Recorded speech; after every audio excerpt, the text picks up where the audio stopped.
Šiomis dienomis tenka būti Monte Cassino benediktinų vienuolyne. Tai yra 10 kilometrų aukštyje vienuolynas ir čia atvyko šventasis Benediktas apie 529 metus.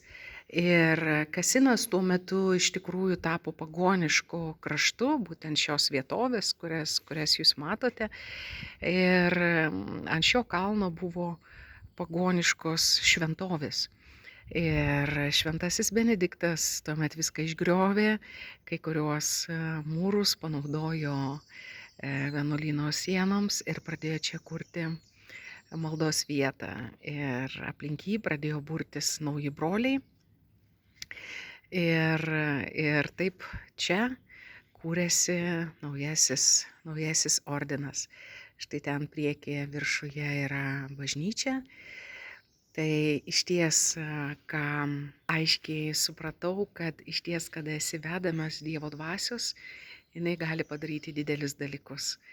Tai ir jums linkiu išties atvirumo Dievo dvasiai, leistis į jo mokinystę, ypatingai kai dabar mes laukiame sekminių.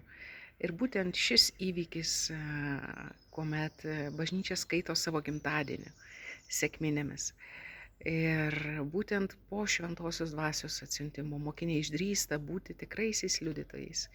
Tai ir jums linkiu per šventąją dvasią būti tikrais viešpaties liudytojais, kad būtumėte jo pasiuntiniai ten, kur jisai kvies, artimo meilei, gailestingiems darbams, o gal net ir atsilieptų pašaukimui.